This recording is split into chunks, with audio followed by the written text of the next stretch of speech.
Baik, Assalamualaikum warahmatullahi wabarakatuh. Kami dari grup PELF yang beranggotakan saya, Nur Salma Tarina, kemudian ada Alia Gasania, dan juga Salsabila Sriwanti Hardigaluh. Next, akan mempresentasikan hasil analisis kami terkait unsur-unsur intrinsik yang ada pada Merschen, Schneeweisen, und Rosenroth karya Bruder Grimm. Next.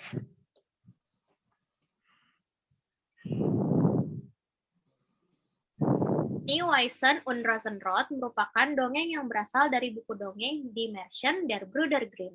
Diterbitkan pada tahun 1957, jenis dongeng ini digolongkan pada Volksmärchen karena merupakan cerita rakyat yang bersifat anonim, mengandung unsur fantasi, memiliki latar belakang waktu yang tidak diketahui.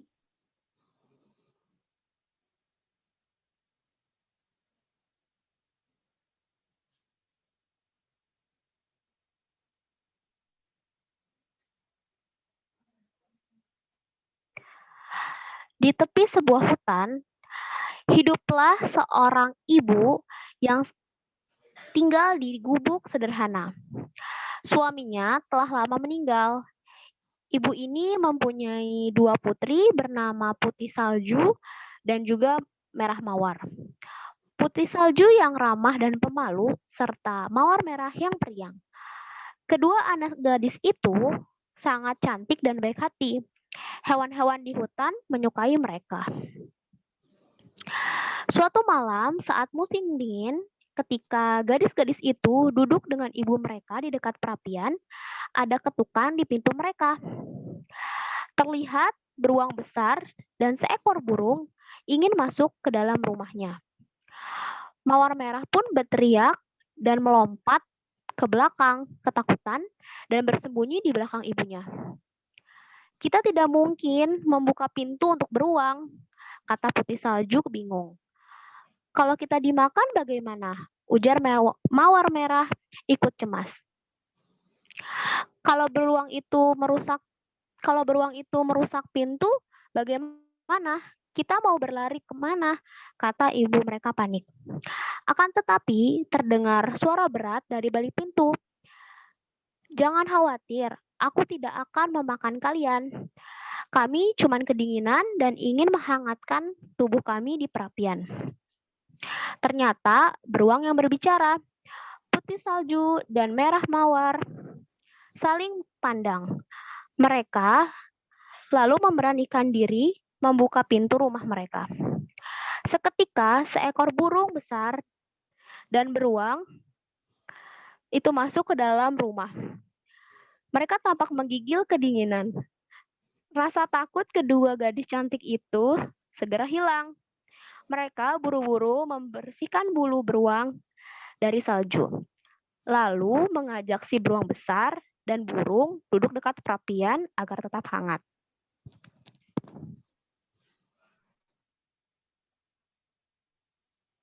Setelah beberapa waktu, beruang dan burung pun bersahabat dengan Putih Salju dan Mawar Merah. Beruang dan burung pun ikut tinggal di rumah bersama ibu, Putih Salju, dan Mawar Merah.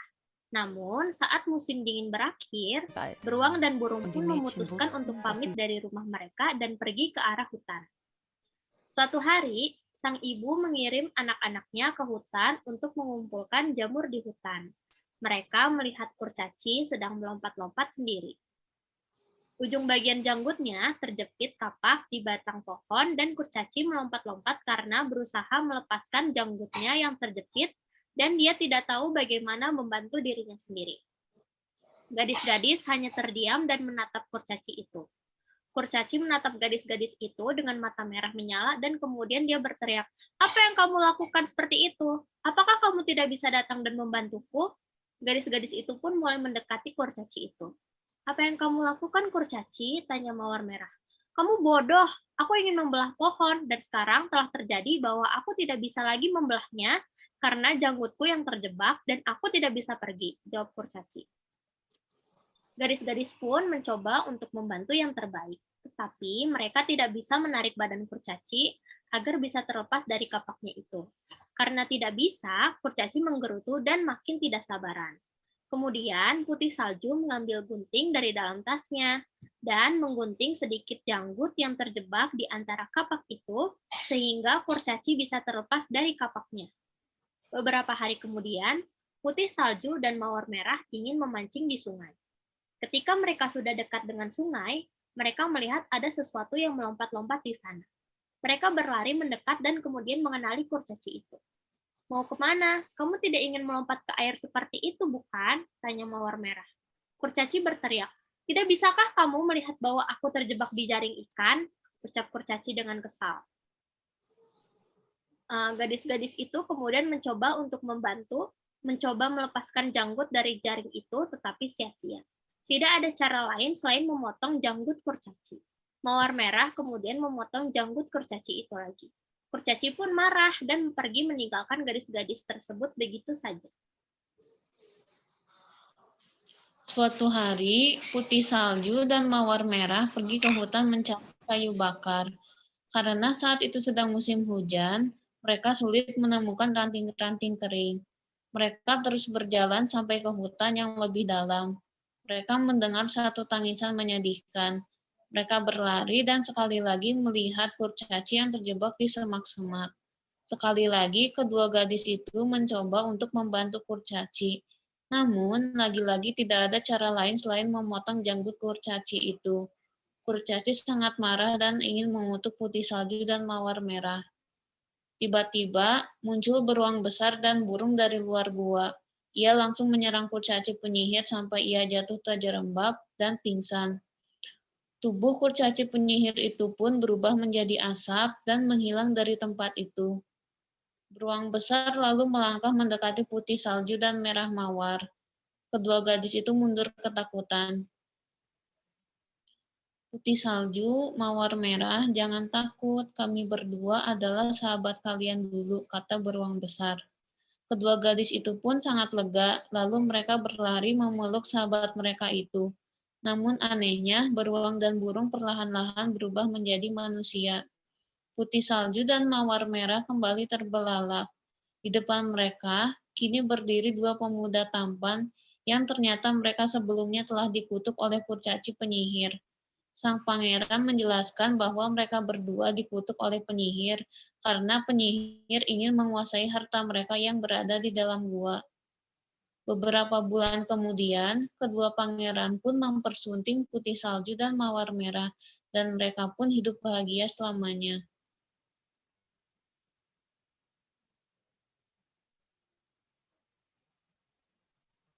Selanjutnya, kami akan menjelaskan unsur intrinsic merchant.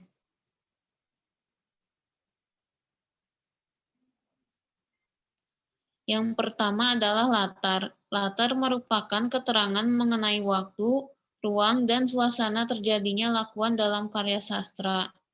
Latar juga diartikan sebagai situasi atau keadaan yang menyertai ujaran atau percakapan. Latar terbagi menjadi tiga, yaitu latar tempat, latar waktu, dan latar suasana. Latar Schneeweizen und Rosenrot. Latar waktunya yaitu lampau.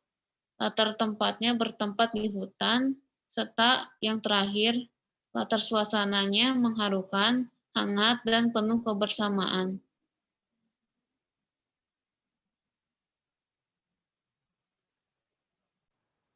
Alur dan tema. Alur adalah rangkaian kejadian dalam cerita yang disusun secara kronologis dan memiliki hubungan sebab dan akibat. Alur dari Schneeweizen und Rosenrot adalah alur maju. Alur maju memiliki klimaks di tengah cerita. Sama halnya dengan cerita ini berjalan teratur dan berurutan sesuai dengan urutan waktu kejadian dari awal sampai akhir. Kemudian ada tema. Tema adalah dasar cerita dari suatu tulisan. Tema dari Schneeweizen und Rosenrot adalah persahabatan. Tema persahabatan ini dapat terlihat saat Putih Salju dan Mawar Merah menerima beruang dan burung menjadi sahabat mereka dan membantu satu sama lain. Kemudian selanjutnya ada penokohan. Yang pertama adalah Pengertian dari penokohan adalah cara pengarang menampilkan tokoh-tokoh dalam cerita sehingga dapat diketahui karakter atau sifat para tokoh.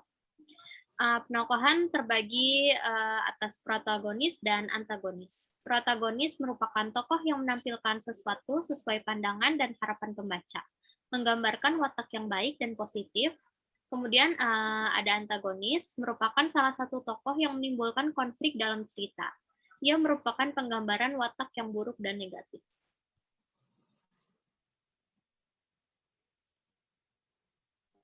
Selanjutnya adalah watak tokoh. Watak tokoh dalam dongeng ini dibagi menjadi dua bagian. Yang pertama adalah tokoh protagonis dan juga antagonis. Protagonis terdiri dari Putih Salju, Mawar Merah, Ibu, Beruang, dan juga Burung. Sedangkan untuk tokoh antagonis yaitu Kurcaci. Putih Salju memiliki watak yang pendiam, pemalu, dan juga bersahabat. Hal itu dikatakan terdapat pada kalimat Schneeweisen, Schüchtern, und freundlich. Kemudian memiliki sifat yang rajin, tenang, dan juga lembut. Mawar Merah memiliki watak yang terbuka, ceria, lincah, dan bersemangat. Terdapat dalam kalimat Rosenrot built und verspielt immer gesund nach Entschließen und Ruhen oder einem Streich. Kemudian ada Ibu memiliki tokoh penyayang, sabar, dan juga murah hati. Terdapat dalam kalimat Es tut uns leid, bitte komm rein. Ibu mengatakan hal tersebut kepada Beruang dan juga Burung saat Beruang dan Burung masuk ke dalam rumah mereka. Sebelumnya kan Beruang dan Burung mengagetkan ibu dan juga kedua putrinya. Ibu tersebut merasa terkejut dan kemudian tidak sengaja berteriak.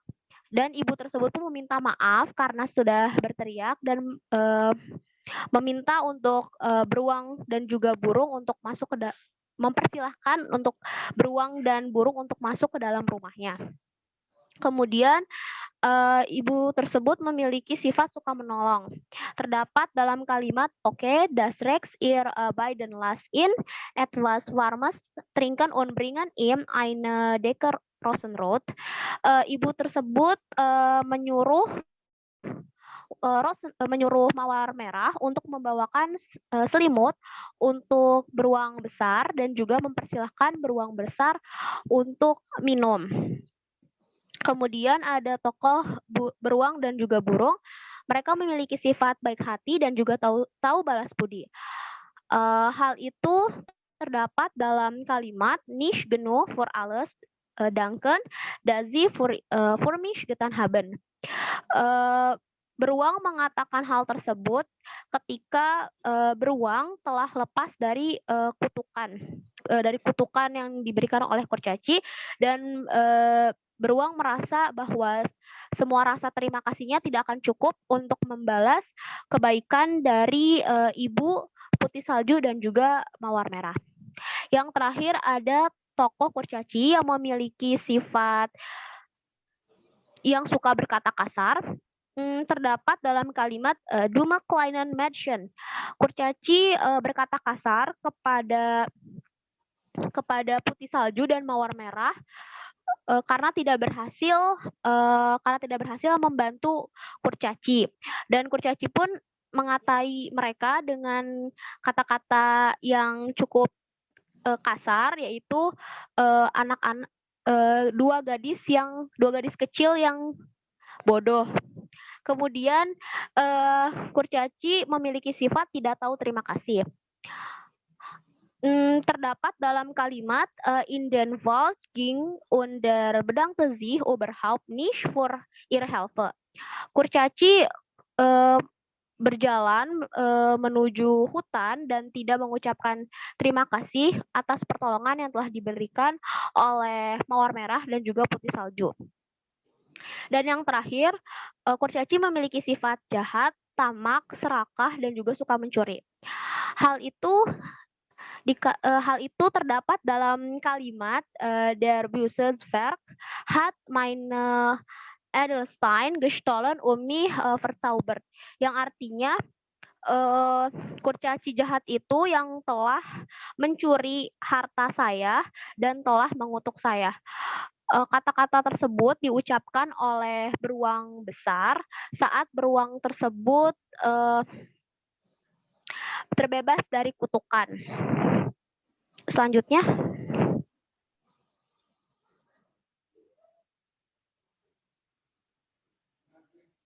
Selanjutnya adalah nilai moral.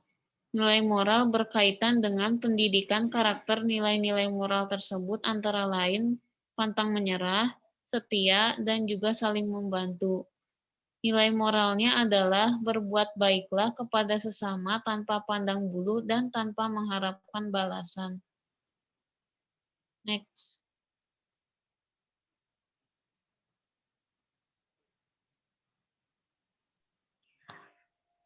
baik, kesimpulannya adalah Märchen ini termasuk dalam karya sastra berbentuk dongeng yang digolongkan pada Volksmärchen karena berisikan cerita rakyat yang bersifat anonim dan diwariskan secara turun-temurun dari generasi ke generasi.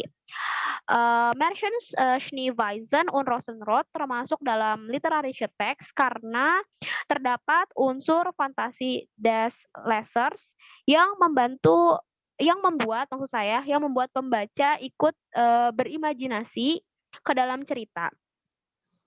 Salah satunya pembaca dapat berimajinasi mengenai persahabatan antara seekor beruang dan burung yang bisa berbicara dengan manusia. Hal ini dibuktikan dengan kalimat in dieser Nacht wurden sie Schneewiesen, Rosenrot, der Bär und der Vogel alle zu Freunden. Next.